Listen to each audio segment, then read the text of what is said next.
नमस्कार. ओल्डे गोल्डे रेसिपीजमधून मी तुमची होस्ट गोल्डी. आज एक आपण गुजराती स्ट्रीट फूड बघणार आहोत. गुजराती स्ट्रीट फूडमध्ये आहे स्पायसी घुगरा. हा सगळीकडे रस्त्यावर मिळतो. अतिशय आवडीचा हा पदार्थ आहे आणि होळी जवळ आली की मिठी घुगरे पण मिळतात.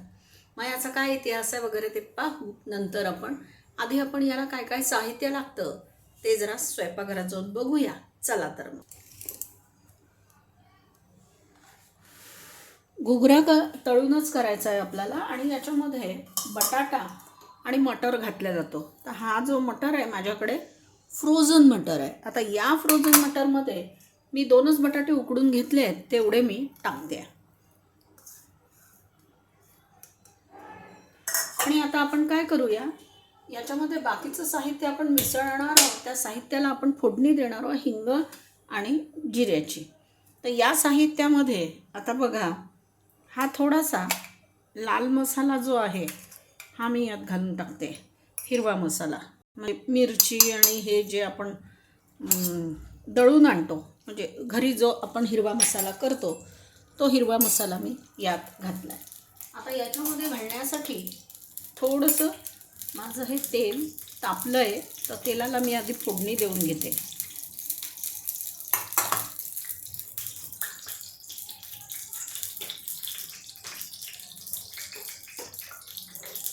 थोडंसं जिरं मी यात टाकलेलं आहे. जिरं फुललं की मग आपण त्यामध्ये हिंग टाकूया.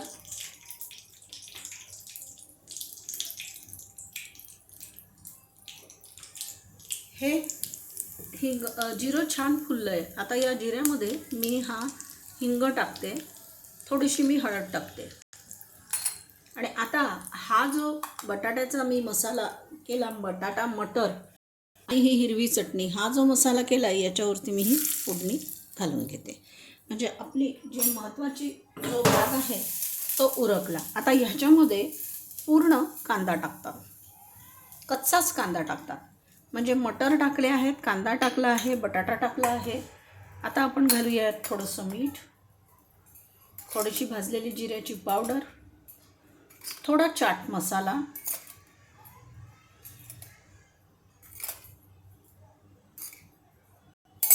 आणि ही कोथिंबीर. हे सगळं मी टाकलं आहे साहित्य.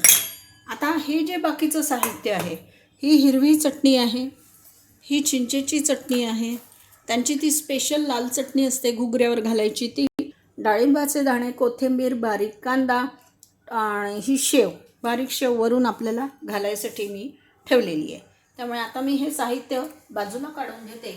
आणि हा घुगरा जो आहे, हा घुगरा बनवण्यासाठी मी या कपाने, हा जो माझा कप आहे या कपाने मी 2 कप मैदा घेतला, यामध्ये मीठ टाकलं आणि पोहे खायच्या चमच्याने 2 चमचे तेल टाकून त्या मैद्याला चांगलं चोळून घेतलं. आणि पुरीला कसं घट्ट आपण भिजवतो तसं हे घट्ट पीठ मी भिजवून घेतलं.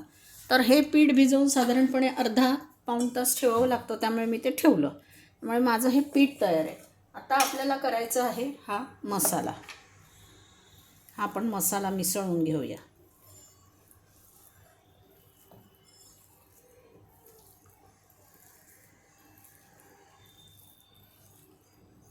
थोडा वेळ लागेल, हे मसाला मिसळून झाला की तुम्हाला दाखवते. आता हा मसाला झाला आणि मी या पुऱ्या लाटून घेतल्या.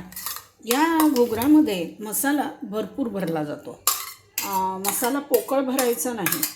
तर ही मी एकच हा घुगरा तुम्हाला भरून दाखवते. मला काही ते त्यांच्यासारखं डिझाईन येत नाही, त्यामुळे आपण आता मला जसं येतं आहे तसं मी तुम्हाला दाखवते आहे. डिझाईन नाही येणार माझं, पण हे साधारणपणे. आणि या पुरीला थोडंसं या बाजूने मी पाणी लावून घेते. आता हा असं थोडंसं चमच्याने हे दाबून घ्यायचं आणि ही अशी उलटी घ्यायची. आता हा जो मसाला एक भाग उघडाच ठेवायचा आणि दाबायचा. दाबली की यातली हवा निघून जाते आणि मग हा घुगरा असा असा वळवत न्यायचा.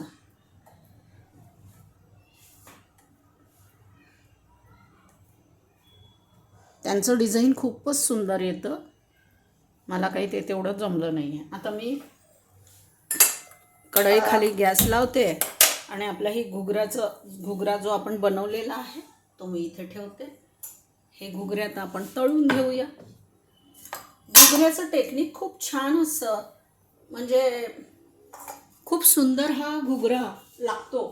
आणि या घुगऱ्याचे जो इतिहास आहे तो आता मी तेल तापेस्तो तुम्हाला सांगते. घुगऱ्याचं वरचं पातळ छान खुसखुशीत होतं. मी मुद्दाम हे थोडेच घुगरे केले, 4-5. त्यांचे छोटे छोटे असतात, पण मला आता रेसिपीला दाखवायचे होते तर मी हे मोठे मोठे घुगरे तुम्हाला करून दाखवले. 13व्या शतकामध्ये तुर्की लोकांनी हा प्रकार शोधून काढला. या घुगराला पुरकिया, पुरुलिया, घुगरा, घुगनी, करंजी, समोसा अशी सगळे नावं आहेत. तुर्कस्तानी लोकांनी भारतामध्ये व्यापार करण्यासाठी जेव्हा ते आले तेव्हा या घुगऱ्याला त्यांनी बनवलं, त्याच्यामध्ये मांस घातलं आणि ते फोल्ड करून ते घेऊन येत, कारण खायला काहीच मिळायचं नाही. त्यामुळे त्यांनी हा प्रकार केला. दुसरा रेफरन्स सापडतो तो द्वारकेमध्ये होळीच्या दिवशी श्रीकृष्णाला नैवेद्य दाखवण्यासाठी हा घुगरा, मिठा घुगरा बनवला जायचा. त्यामध्ये खवा, सुकामेवा, मध, असं ओलं नारळ असं सगळं टाकून तो घुगरा बनवला जायचा. आणि त्या घुगऱ्यावर जेव्हा घुगरा सर्व करायचे त्यावेळेस त्याच्यावर मध आणि तूप टाकून तो घुगरा हे लोक खात असत. तर ही आहे आपली घुगऱ्याची रेसिपी. आता तेल तापलं की मी हे घुगरा तुम्हाला तळून दाखवते.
कढईत हात घालायचं का?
नाही जमत, नाही जमत.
हा घुगरा बघा आपला असा तयार झालेला आहे. याच्यावरती हिरवी चटणी, लाल चटणी, डाळिंबाचे दाणे, शेव, कोथिंबीर आणि ओला नारळ घालून हा घुगरा खायला देतात. हे स्ट्रीट फूड आहे. त्या स्ट्रीटवर छोटे छोटे छोटे छोटे घुगरे बनवतात. आता माझ्याकडे कोणी येणार आहेत म्हणून पोटभरीसाठी मी हे मोठे साईज केलेत घुगऱ्याची. तुम्हाला पाहिजे तर तुम्ही छोटे पण करू शकता. अतिशय चटकदार आणि खूप छान ही रेसिपी लागते. तर तुमचे खूप खूप आभार मनापासून, कारण की तुम्ही माझी ही रेसिपी अगदी शांततेने पाहिलीत. तुम्हाला माझी ही रेसिपी आवडली असेल तर माझ्या चॅनलला लाईक, सबस्क्राईब, शेअर, कॉमेंट जरूर जरूर करा. आणि माझा नेहमीचा फंडा, बनवा खा खिलवा. तुमच्या गोल्डीला छान छान कॉमेंट्स जरूर करा. मी पुन्हा एकदा तुम्हाला हा घुगरा दाखवते, तो तुम्ही पहा. खूप छान हा चटकदार घुगरा आपला झालेला आहे. खूप छान हा दिसतो. हे बघा. तुमचे मनापासून धन्यवाद.